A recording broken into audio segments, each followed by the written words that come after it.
Gabriel. Filthy. He's got his first strikeout of the afternoon. That's his 43rd strikeout of the season, moving him to a tie with Jake Heiner for 8th most in the conference. Pulled to the left side. Arnold couldn't get it. The backhanded grab, throw across the diamond is going to be away. Perez will advance to 3. Helene is going to try to wiggle his way over to 2. He does in time. It's going to be another error for the Sharks. All of a sudden, they're running into some defensive woes. This is just the 5th game of the season that the Sharks have committed 3 or more errors, Zoo. Their most was 6 against Menlo a month ago. Errors. Durf was proficient at bunting earlier the year. Colton Perez is going to be tagged out. Good job by Gabriel to flip over to Worthgen. Durf will reach on the fielder's choice, but the 1-2 put out Zub. Yeah, it's a game of inches when it comes to that situation. Called strike, pops out of the glove. Durf's got a stolen base to his name. Gabriel chopped over to second. We'll put that narrative to bed. 2 runners left stranded, no runs. In a moment like that, tip your cap to the Shark defense for holding strong. We are through 4 innings of play. It is 2-1.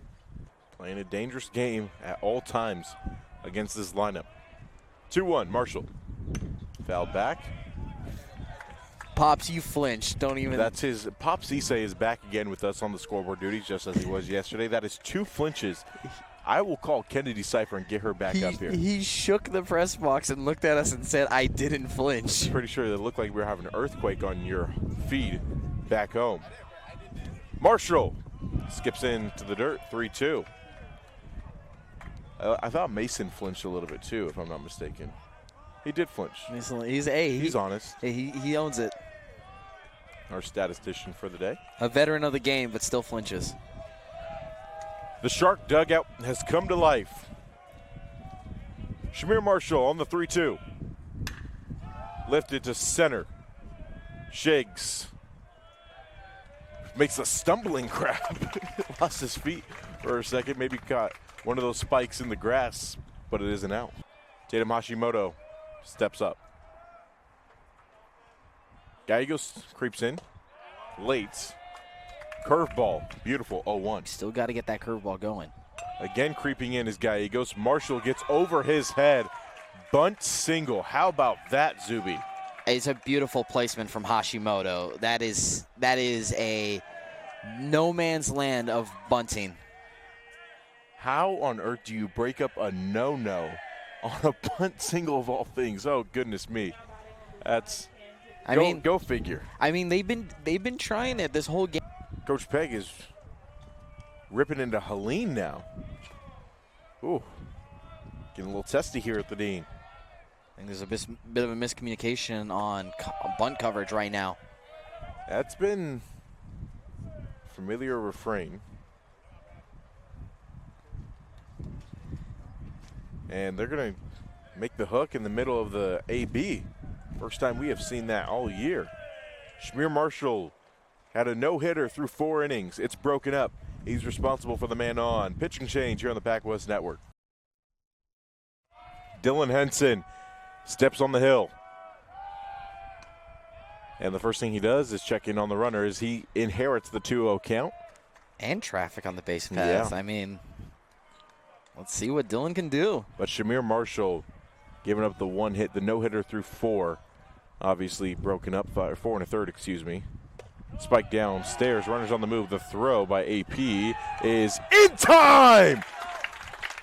The man who has the second most runners caught stealing in the conference tacks on another. Downstairs, and we put the runner right back on the board. But at least it clears Shamir Marshall. Actually, no, because Taguchi, he started the at-bat. Never mind. My apologies. Gosh. That would be crazy to look at. Shamir throws 2 balls. Henson walks the batter. If that run comes around to score, that'll be tagged on Shamir. That's such a weird. I mean, he started the at bat. Henson, back foot slider, did not go. I don't know how the umpire would have even had a good vantage point there, as he's up the middle right now.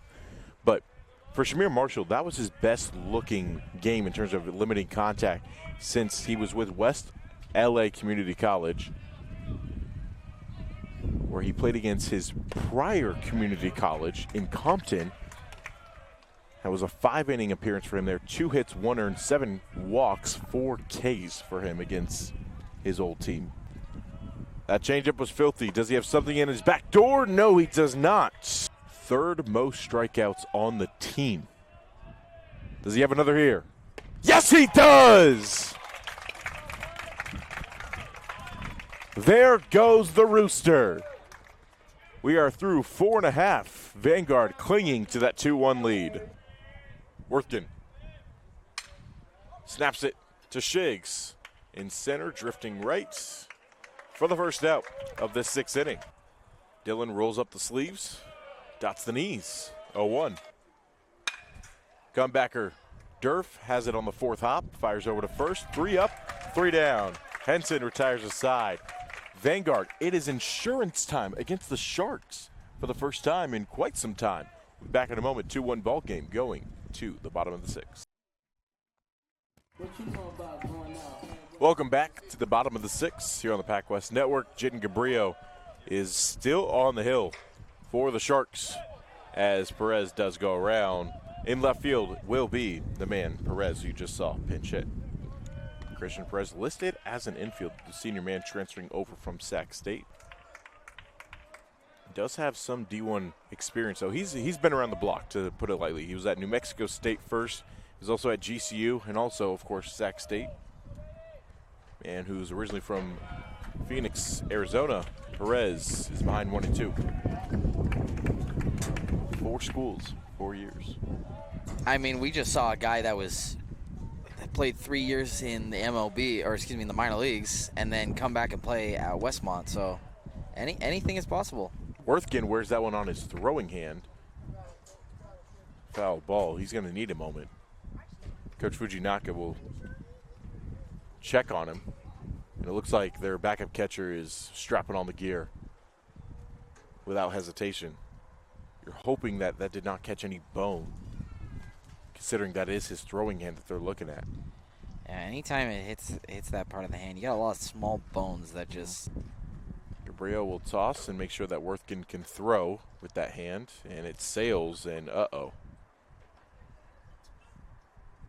And again it sails, and that might be good enough for Fujinaka to pull the plug. I think you just do it just to make sure. I don't think you stay with him out there unless you really don't have another catcher, but you do have one. Sham Schneider did catch the 7th inning yesterday for the Sharks, so they do have him as he's throwing down the left field line right now. But they will let Worthkin rock. Gabriel spiked. Worthkin loses it on the transfer as Helene's got himself a stolen base to take the double play out of the equation. I got to say, is Shiggy going back to lead? Obviously, you don't really have many options because maybe AP is your best guy as the leadoff because he's doing a good job hitting for average. It's a line out to leave Helene stranded once again. But the stage is set. Sharks have 3 outs to play with. It is sink or swim come the other side here on the PacWest Network. In the meantime, though, it's Dill Dog. 1-2. Swing and a miss. Back foot slider. 1 down. Dylan Henson, 1-1. Left center, and that ball has eyes to it. It's a single for Helsper. And it puts the tying run on base. He's 1 for 2 thus far. Is he going to get a guy warming up as a pinch runner? Wait a minute. I love college baseball Wait a minute. so Yeah, much. he is. Who is that? How could you not love college baseball, man? They sent a man sprinting down, one of the assistant coaches, down the left field line saying, hey, get your butt back over here. He goes, so clearly this is his warm-up. It's Kyler Shoji Naga. He will pitch run. That was his warm-up, dude. I mean, he run 320 feet. Get the legs pumping. He just ran 410 feet to get over to first base. Good for him. Off speed misses. It's 1-0. The no-no. Swing and a miss, and they're going to say no on the batter. Are you kidding me? And the ball gets away, and they're going to call time. They're telling Peg to get back in the dugout. Goodness me, Zuby. AP was, the umpires are going to get together. AP tried to throw him out at 2, but it hit the bat. It looked like he was leaning out of his box. Well, the bat is going to be a part of the body, but it's going to be the fact is Hashimoto, is he out of the batter's box is the real question, because you can have that bat over the plane. This happened a couple of years ago in the ALDS, Rangers and Blue Jays. Russell Martin tries to throw the ball back to the pitcher. Shin Chu just has the bat sticking out, goes off the bat, and the run comes across the score. So if he's not out of the box, it's technically not interference. Well, folks at home, how about Zuby being able to pull out of his tush a game from the ALDS? This is why we love you, Zub. Hey, that was a Bautista bat flip game, too. Oh, yeah. And now, if they're bringing out Fujinaka, that means it's probably going to be ruled in Vanguard's favor. So expect this Hawaii Pacific faithful to erupt in a negative fashion. I mean, it did hit the back, and they're going to call the interference, batters out. And they're going to send Shoji Naga all the way back to 1. But what a break for Vanguard. So there's 2 outs on the board. Shoji Naga's back at first, and that will bring us back to the top of the order. Taguchi steps up to the plate. Him versus Rooster. I mean, this is what you want. You want your best versus our best. No better way to go into a big situation than a guy that's batting over 400 on the season. 3rd best batting average in the entire conference. He doesn't have a hit this series at that. The man from Japan transferring over from Grand Canyon University. Left side, Davis doesn't have to dance at all. Vanguard gets the win over the Sharks.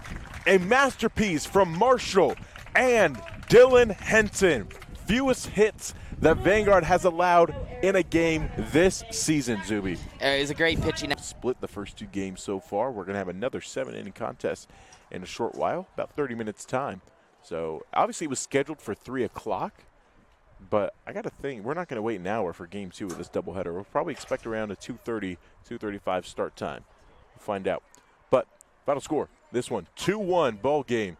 Pitcher's duel goes in favor of the Lions. Back in 30 for Game 2.